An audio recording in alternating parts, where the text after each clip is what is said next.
રાઠોડ શીતલ।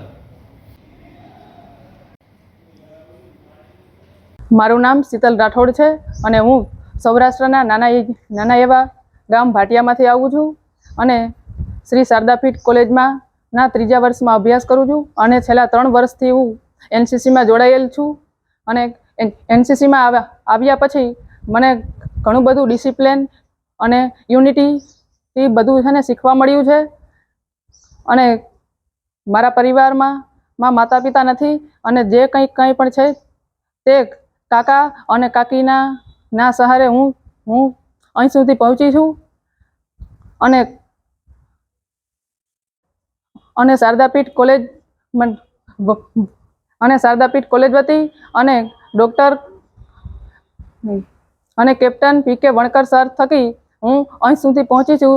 તેથી હું તે બધાનો ખૂબ ખૂબ આભાર વ્યક્ત કરું છું અને આરડીસી એ મારું એક સપનું હતું કે જ્યારે 26મી જાન્યુઆરીના ગણતંત્ર દિવસના દિવસે જ્યારે રાષ્ટ્રપતિ ધ્વજ ફરકાવશે તેની સામે હું પરેડ કરીશ। એ મારા માટે મારી લાઈફનો ગોલ્ડન ડે હતો અને તે મારું સપનું સાકાર થવા માટે હું બધાનો આભાર વ્યક્ત કરું છું। મારા પપ્પાનું સપનું હતું કે હું એક દિવસ આર્મી ઓફિસર બનું અને તે માટે હું ખૂબ જ મહેનત કરું છું। હું કેપ્ટન પી.કે. વણકર, શ્રી શારદાપીઠ કોલેજ દ્વારકાની અંદર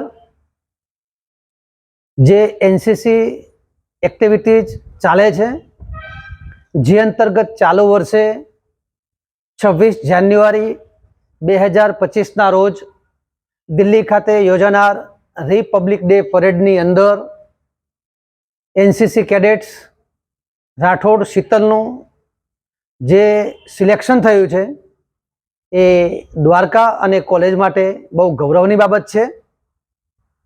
ખરેખર તો આ પ્રવૃત્તિની અંદર કેડેટ્સ લગભગ 2 મહિના જેટલા સખત પરિશ્રમના અંતે એનું સિલેક્શન થતું હોય છે અને સિલેક્શનની પ્રક્રિયા પૂર્ણ થયા પછી જ એને આરડીસી પરેડ દિલ્હી માટે જવાનું થતું હોય છે।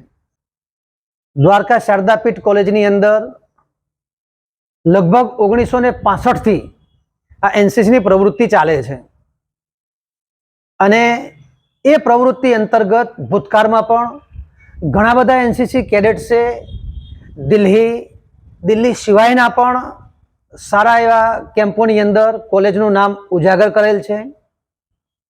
ખાસ કરીને જે થલસેના કેમ્પ છે એ થલસેના કેમ્પની અંદર પણ એનસીસી કેડેટ્સે કોલેજનું અને દ્વારકાનું નામ ઉજ્જવળ બનાવેલું છે। સાથે સાથે જે કેડેટ્સ એનસીસીની સી સર્ટિફિકેટની પરીક્ષા ઉત્તીર્ણ કરેલ છે એવા ઘણા બધા કેડેટ્સ આજે army, air force, navy, police, SRP, home guard, GRD જેવી જુદી જુદી સરકારી એજન્સીઓની અંદર પણ કર્તવ્ય નિષ્ઠાથી પોતાની ફરજ બજાવે છે, જે આપણા સૌના માટે ગૌરવની બાબત છે।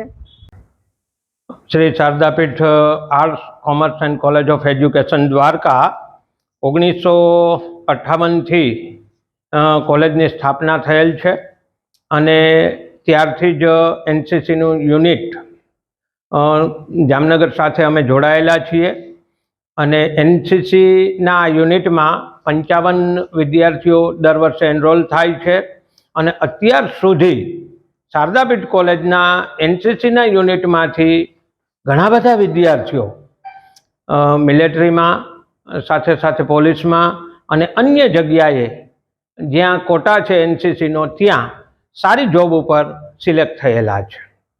જગતગુરુ શંકરાચાર્ય મહારાજ દ્વારા સ્થાપેલી આ કોલેજ ભગવાન દ્વારકાધીશ અને ગુરુજીના આશીર્વાદથી અને ખાસ કરીને જોવા જઈએ તો એનસીસીના જે એનો અત્યાર સુધી રહી ચૂક્યા છે અને ખૂબ લાંબા સમયથી પ્રાધ્યાપક ચંદ્રબોધી કામ કરી રહ્યા છે અને ખૂબ સારી રીતે એની મહેનત, એનું માર્ગદર્શન અને ખાસ તો વિદ્યાર્થીઓની મહેનત, એનસીસી કેડેટની મહેનત ખૂબ સારી અને અથાગ પરિશ્રમથી અમે સારું પરિણામ પ્રાપ્ત કરી ચૂક્યા।